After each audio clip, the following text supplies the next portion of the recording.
नमस्कार दोस्तों। तो आज के इस वीडियो में बात करने वाले हैं रेलवे ग्रुप डी 2025 के मोस्ट इम्पोर्टेंट क्वेश्चन, जो कि आपका बायोलॉजी के क्वेश्चन रहने वाले हैं।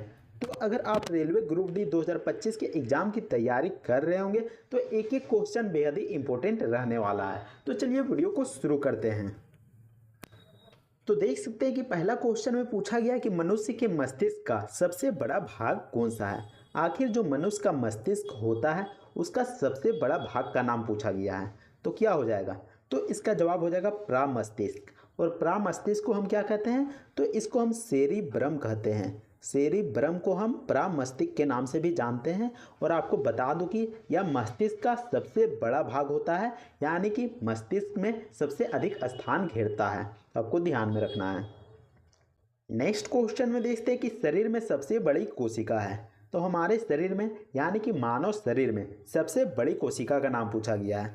तो यहाँ पर ध्यान दीजिएगा, यहाँ पर बड़ी कोशिका का यहाँ पर नाम नहीं दिया गया है। आखिर ऐसा क्यों? तो यहाँ पर देख सकते हैं कि जो तंत्रिका तंत्र है, जो तंत्रिका तंत्र है वह बड़ी कोशिका नहीं होता है, वह लंबी कोशिका होता है, लंबी कोशिका होता है। लेकिन यहाँ पर बड़ी कोशिका पूछा गया है, तो यहाँ पर बड़ी कोशिका का ऑप्शन नहीं दिया गया है। तो ऐसे में यहाँ पर हम तंत्रिका तंत्र बिल्कुल सही जवाब कर देंगे। यहाँ पर तंत्रिका तंत्र में टिक लगा देंगे तो आपका जवाब यहाँ पर सही हो जाएगा। लेकिन यहाँ पर बड़ी कोशिका कौन सा होता है? तो आपको बता दो कि मादा, मादा यानी कि फीमेल में पाया जाता है। और वह क्या है? तो वह है अंडाणु, अंडाणु जो कि सबसे बड़ी कोशिका के रूप में जाना जाता है। तो आपको ध्यान में रखना है कि सबसे बड़ी कोशिका जो कि अंडाणु होता है और फीमेल में पाया जाता है। नेक्स्ट क्वेश्चन में देखते हैं कि हमारे शरीर के भार का अधिकतम हिस्सा निम्नलिखित से बना होता है। तो जो हमारा शरीर बना होता है उसका अधिकतम हिस्सा किस चीज़ से बना होता है? तो इसका जवाब हो जाएगा ऑप्शन बी, पानी से बना होता है, ऑप्शन बी। नेक्स्ट क्वेश्चन में देखते हैं कि निम्नलिखित में से कौन सा पदार्थ जो कि प्रोटीन नहीं है। तो कौन सा ऐसा पदार्थ है जो कि प्रोटीन नहीं है? तो यहाँ पर देखते हैं कि ऑप्शन डी, NAD जो कि प्रोटीन नहीं है बल्कि यह कोप्रोटीन है, कोप्रोटीन है। नेक्स्ट क्वेश्चन में देखते हैं कि पत्ती की बाह्य त्वचा में पाए जाने वाले सूक्ष्म छिद्र को क्या कहते हैं? तो क्या कहते हैं? तो जो छोटे छोटे छिद्र होते हैं उसको हम रंध्र कहते हैं। तो ऑप्शन डी बिल्कुल सही जवाब हो जाएगा। नेक्स्ट क्वेश्चन में देखते हैं कि शरीर की सबसे बड़ी ग्रंथि कौन सी है। तो यहाँ पर सबसे बड़ा ग्रंथि का नाम पूछा गया है। और ग्रंथि का मतलब क्या होता है? आखिर ग्रंथि का मतलब क्या होता है? तो इसका मतलब होता है कि जो हार्मोन का यहाँ पर उत्पादन करता है या फिर उसका स्राव करता है, तो इसको हम ग्रंथि कहेंगे। तो कौन सा हो जाएगा? तो इसका जवाब हो जाएगा यकृत, ऑप्शन ए यकृत, यानी कि लीवर सबसे बड़ी ग्रंथि होती है। तो ऑप्शन ए बिल्कुल सही जवाब हो जाएगा। नेक्स्ट क्वेश्चन में देखते हैं कि मनुष्य में ऐच्छिक गतिविधियों का नियंत्रण किसके द्वारा होता है। तो मनुष्य में जो ऐच्छिक गतिविधियां होता है उसका नियंत्रण सेरिब्रम करता है। तो ऑप्शन सी बिल्कुल सही जवाब हो जाएगा। और सेरिब्रम जो कि मस्तिष्क का सबसे बड़ा भाग होता है, तो आपको ध्यान में रखना है। नेक्स्ट क्वेश्चन में देखते हैं कि शरीर का तापक्रम कहाँ पर नियंत्रित होता है। तो कहाँ पर होता है? तो इसका जवाब हो जाएगा हाइपोथैलेमस में होता है। ऑप्शन बी बिल्कुल सही जवाब हो जाएगा। और हाइपोथैलेमस कहाँ पाया जाता है? तो ये भी मस्तिष्क का एक हिस्सा होता है, मस्तिष्क में पाया जाता है। तो आपको ध्यान में रखना है। नेक्स्ट क्वेश्चन में देखते हैं कि अमीबा में भोजन का अंतःग्रहण किसके द्वारा होता है। तो किसके द्वारा होता है? तो इसका जवाब हो जाएगा कूटपाद के द्वारा होता है, ऑप्शन ए। नेक्स्ट क्वेश्चन में देखते हैं कि निम्न में से कौन सा एंजाइम जो कि लार में पाया जाता है। तो लार में कौन सा एंजाइम पाया जाता है? तो इसका जवाब हो जाएगा टाइलिन एंजाइम पाया जाता है, जो कि यहाँ पर छोटे छोटे अणुओं में बदल देता है और भोजन के पाचन में यहाँ पर सहायता करता है, जो टाइलिन एंजाइम होता है। तो ऑप्शन डी बिल्कुल सही जवाब हो जाएगा।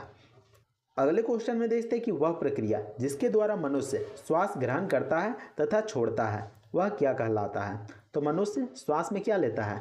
तो O2 लेता है, यानी कि ऑक्सीजन लेता है, और CO2 को यानी कि कार्बन डाइऑक्साइड को छोड़ता है। तो इस प्रक्रिया को हम क्या कहते हैं? तो इसको हम श्वासोच्छ्वास कहते हैं, ऑप्शन बी। नेक्स्ट क्वेश्चन में देखते हैं कि ऊर्जा उत्पादन के लिए कोशिका प्रायः किसका उपयोग करती है। तो कोशिका के द्वारा ऊर्जा उत्पादन के लिए किसका उपयोग किया जाता है? तो इसका जवाब हो जाएगा ऑप्शन बी, ग्लूकोज का इस्तेमाल किया जाता है, ऑप्शन बी। नेक्स्ट क्वेश्चन में देखते हैं कि किस अभिक्रिया द्वारा पौधे में ऑक्सीजन बाहरी वातावरण से कोशिकाओं में पहुंचता है। तो बाहरी वातावरण से कोशिकाओं में ऑक्सीजन किससे के माध्यम से पहुंचता है? तो इसका जवाब हो जाएगा ऑप्शन ए, विसरण के माध्यम से पहुंचता है, ऑप्शन ए। नेक्स्ट क्वेश्चन में देखते हैं कि श्वसन की अभिक्रिया में खाद्य पदार्थों की परिणति क्या होती है? तो क्या होती है? तो इसका जवाब हो जाएगा विघटन होती है, ऑप्शन डी। नेक्स्ट क्वेश्चन में देखते हैं कि खाद्य पदार्थों का पौधे में स्थानांतरण का मुख्य रूप कौन सा है? तो जो पौधे होते हैं वह भी खाद्य पदार्थों को ग्रहण करते हैं, तो इसका जो मुख्य रूप होता है उसका मुख्य रूप क्या होता है? तो इसका जवाब हो जाएगा सुक्रोज होता है, ऑप्शन डी। नेक्स्ट क्वेश्चन में देखते हैं कि एक स्वस्थ मनुष्य का रक्तचाप होता है, तो कितना होता है? तो इसका जवाब हो जाएगा 120/80 होता है, ऑप्शन बी। नेक्स्ट क्वेश्चन में देखते हैं कि मनुष्य के मस्तिष्क की सबसे बाहरी झिल्ली है, तो कौन सा है? तो इसका जवाब हो जाएगा ड्यूरामीटर है, ऑप्शन सी। नेक्स्ट क्वेश्चन में देखते हैं कि मनुष्य के सूंघने की क्षमता को नियंत्रित करता है, तो कौन करता है? तो इसका जवाब हो जाएगा घ्राणेन्द्रिय पाली करता है, घ्राणेन्द्रिय पाली करता है। और आपको बता दूं कि जो घ्राणेन्द्रिय पाली होता है वह सूंघने की क्षमता को यहाँ पर नियंत्रित करने का काम करता है, यानी कि कोई सा स्मेल है, आखिर स्मेल गंदा है या फिर अच्छा है, तो घ्राणेन्द्रिय पाली के द्वारा यह तय किया जाता है।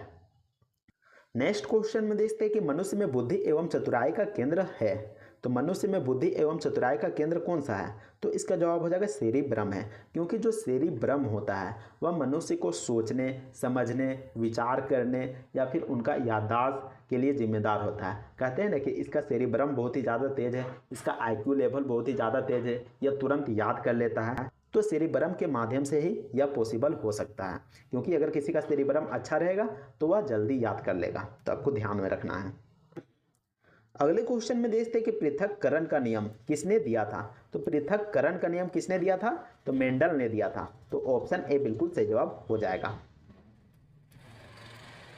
नेक्स्ट क्वेश्चन में देखते हैं कि जीव विज्ञान शब्द का प्रयोग सर्वप्रथम किसने किया था? तो यहाँ पर शब्द का प्रयोग पूछा गया है, तो किसने किया था? तो लेमार्क और ट्रेवीरेनस ने किया था। लेकिन जीव विज्ञान का जनक किसको कहते हैं?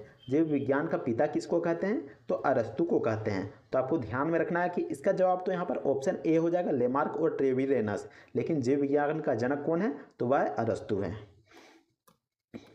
नेक्स्ट क्वेश्चन में देखते हैं कि वनस्पति विज्ञान के जनक के रूप में किसे जाना जाता है? तो किसको जानते हैं? तो इसका जवाब हो जाएगा थियोफ्रेस्टस को, ऑप्शन ए। अगले क्वेश्चन में देखते हैं कि बोटनी शब्द की उत्पत्ति किस भाषा के शब्द से हुई है? तो जो बोटनी शब्द है जिसमें कि हम वनस्पति का अध्ययन करते हैं, किस भाषा के शब्द से हुई है? तो इसका जवाब हो जाएगा ग्रीक भाषा से हुई है, ऑप्शन सी। नेक्स्ट क्वेश्चन में देखते हैं कि फाइकोलॉजी में किसका अध्ययन किया जाता है? तो फाइकोलॉजी में हम किसका अध्ययन करते हैं? तो इसका जवाब हो जाएगा शैवाल का अध्ययन करते हैं, ऑप्शन बी। नेक्स्ट क्वेश्चन में देखते हैं कि पर्यावरण का अध्ययन जीव विज्ञान की किस शाखा के अंतर्गत किया जाता है? तो जो पर्यावरण का अध्ययन करते हैं वह जीव विज्ञान की किस शाखा के अंतर्गत करते हैं? तो इसका जवाब हो जाएगा पारिस्थितिकी के अंतर्गत करते हैं। अगले क्वेश्चन में देखते हैं कि डेंड्रोलॉजी का संबंध है, तो डेंड्रोलॉजी का संबंध किससे है? तो वृक्षों के अध्ययन से संबंध है। और आपको बता दो कि इनमें कौन सा वृक्ष आ जाएगा? तो जिससे कि हम लकड़ी का उत्पादन करते हैं, तो उसका हम यहाँ पर अध्ययन करते हैं। नेक्स्ट क्वेश्चन में देखते हैं कि पुष्पों का अध्ययन कहलाता है, तो पुष्पों का अध्ययन क्या कहलाता है? तो इसको हम एंथोलॉजी कहते हैं, जिसमें कि फूलों का अध्ययन किया जाता है।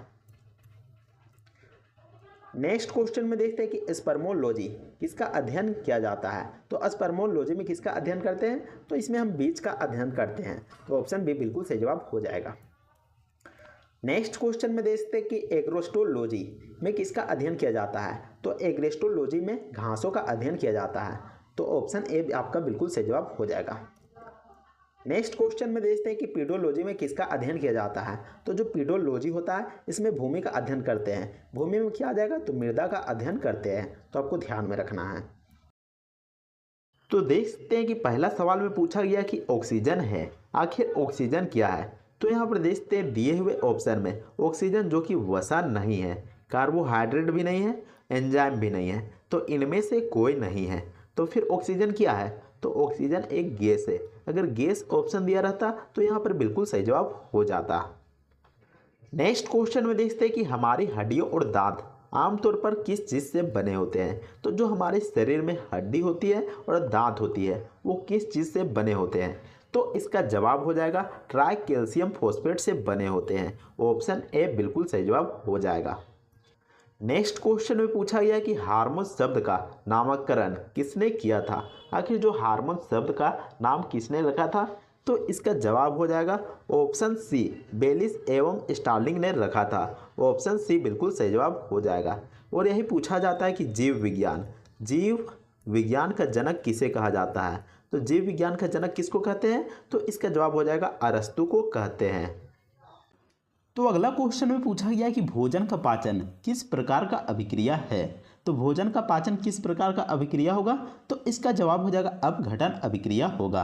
और अपघटन में क्या होता है? तो जो भोजन का बड़ा बड़ा अणु होता है वह छोटे छोटे टुकड़ों में बढ़ जाता है, जो कि एंजाइम होता है उसकी मदद से भोजन का जो अणु होता है वह छोटे छोटे टुकड़े में बदल जाता है। तो आपको ध्यान में रखना है। अगले क्वेश्चन में देख सकते हैं कि उच्च नाइट्रोजन सामग्री वाले कौन सा उर्वरक है? तो दिए गए ऑप्शन में कौन सा ऐसा ऑप्शन हो जाएगा जिसमें कि उच्च मात्रा में नाइट्रोजन पाया जाता है? तो इसका जवाब हो जाएगा यूरिया में पाया जाता है। ऑप्शन ए यूरिया में पाया जाता है। अगले क्वेश्चन में देखते हैं कि सूर्य की उपस्थिति में पौधे CO2 और जल से अपना भोजन तैयार करते हैं। तो यह कौन सी प्रक्रिया कहलाती है या फिर कौन सी अभिक्रिया कहलाती है? तो इसका जवाब हो जाएगा प्रकाश रासायनिक अभिक्रिया कहते हैं, यानी कि प्रकाश संश्लेषण की प्रक्रिया कहते हैं। तो ऑप्शन सी बिल्कुल सही जवाब हो जाएगा। नेक्स्ट क्वेश्चन में देखते हैं कि फेफड़ा का आकार होता है। तो फेफड़ा का आकार कैसा होता है? तो जो फेफड़ा होता है उसका आकार शंक्वाकार होता है, यानी कि शंकु के समान होता है। तो आपको ध्यान में रखना है। अगले क्वेश्चन में देखते हैं कि निम्नलिखित में से किसकी सैन्यता अधिक है? तो यहाँ पर सैन्यता का मतलब क्या होता है? तो सैन्यता का मतलब होता है कि ऐसी चीज़ जो कि काफ़ी गाढ़ा होता है और आसानी से नहीं बहता है, तो उसको हम सैन्यता कहते हैं। तो ऐसे में ऑप्शन सी शहद बिल्कुल सही जवाब हो जाएगा, जो कि काफ़ी गाढ़ा होता है और आसानी से नहीं बहता है। अगले क्वेश्चन में देखते हैं कि उपचयन और अपचयन अभिक्रिया को क्या कहते हैं? आखिर उपचयन और जो अपचयन अभिक्रिया होता है उसको क्या कहा जाता है? तो इसका जवाब हो जाएगा रेडॉक्स अभिक्रिया कहा जाता है। ऑप्शन बी रेडॉक्स अभिक्रिया कहा जाता है। अगले क्वेश्चन में देखते हैं कि पौधे में गैसों के आदान प्रदान के लिए रहते हैं। तो पौधे जो होते हैं वह गैसों का आदान प्रदान कैसे करते हैं? तो इसका जवाब हो जाएगा रंध्र के माध्यम से करते हैं। ऑप्शन बी रंध्र के माध्यम से करते हैं। अगले क्वेश्चन में देखते हैं कि पुष्पों का अध्ययन कहलाता है या फिर फूलों का अध्ययन कहलाता है? तो क्या कहलाता है? तो इसका जवाब हो जाएगा एंथोलॉजी कहलाता है। ऑप्शन सी एंथोलॉजी कहलाता है। नेक्स्ट क्वेश्चन में देखते हैं कि इमली में कौन सा अम्ल पाया जाता है? तो इमली में कौन सा अम्ल होता है? तो इसका जवाब हो जाएगा टार्टिक अम्ल होता है। Option B. अगले क्वेश्चन में देखते हैं कि फोटो में कौन सा अम्ल उपयोग किया जाता है? आखिर जो फोटोग्राफी होता है उसमें कौन सा अम्ल का उपयोग किया जाता है? तो इसका जवाब हो जाएगा ऑक्जेलिक अम्ल का इस्तेमाल किया जाता है। Option B. अगले क्वेश्चन में देखते हैं कि पौधे में आवश्यकता से अधिक जल किस प्रक्रिया द्वारा बाहर निकाले जाते हैं? तो किस प्रक्रिया द्वारा? आखिर जो पौधे होते हैं जब उनमें आवश्यकता से अधिक जल हो जाते हैं तो किसके द्वारा वह बाहर निकालते हैं? तो इसका जवाब हो जाएगा वाष्पोत्सर्जन के द्वारा। अगले क्वेश्चन में देखते हैं कि जल में घुलनशील विटामिन है। तो मैं बार बार ट्रिक बताया हूँ कि जल में घुलनशील विटामिन को कैसे याद रखिएगा। तो आपको याद रखना है कि KEDA कीड़ा यह किस में घुलता है? तो यह वसा में घुलता है, यानी कि जो कीड़ा, याद रखिएगा जो कीड़ा यानी कि विटामिन के, विटामिन ई और विटामिन डी और विटामिन ए जो कि वसा में घुलनशील होता है, वह जल में विटामिन बी और विटामिन सी घुलनशील होता है। तो ऐसे में कौन सा ऑप्शन हो जाएगा? तो ऑप्शन बी बिल्कुल सही जवाब हो जाएगा, जो कि विटामिन सी है। नेक्स्ट क्वेश्चन में देखते हैं कि मानव शरीर में किस तत्व का प्रतिशत सर्वाधिक है? तो मानव शरीर में सबसे अधिक मात्रा में क्या पाया जाता है? तो इसका जवाब हो जाएगा ऑक्सीजन पाया जाता है। Option B. नेक्स्ट क्वेश्चन में देखते हैं कि मानव के शरीर की सबसे छोटी हड्डी कौन सी है? तो मानव में सबसे छोटी हड्डी कौन सी है? तो इसका जवाब हो जाएगा स्टेपिज। और स्टेपिज कहाँ पर रहता है? तो यह कान में पाया जाता है। नेक्स्ट क्वेश्चन में देखते हैं कि निम्नलिखित में से कौन सा विटामिन सी का सबसे समृद्ध स्रोत माना जाता है? तो आपको बताना कि आखिर विटामिन सी की कमी से कौन सा रोग होता है। तो आप हमें कमेंट करके बताइएगा कि आखिर विटामिन सी की कमी से कौन सा रोग होता है। तो इसका जवाब हो जाएगा आंवला। अगर आपको विटामिन सी की कमी हो जाती है तो आपको आंवला खाना चाहिए। नेक्स्ट क्वेश्चन में देखते हैं कि निम्नलिखित में से किसे आत्महत्या की थैली के नाम से जानते हैं। तो किसको जानते हैं? तो इसका जवाब हो जाएगा लाइसोसोम को आत्महत्या की थैली के नाम से जाना जाता है। नेक्स्ट क्वेश्चन में देखते हैं कि हीमोफीलिया रोग से ग्रस्त व्यक्ति में क्या होता है। आखिर किसी व्यक्ति को हीमोफीलिया हो जाएगा तो उसमें क्या होगा? तो उसका खून का जो बहना है वह बंद नहीं होता है, लगातार खून बहते रहता है।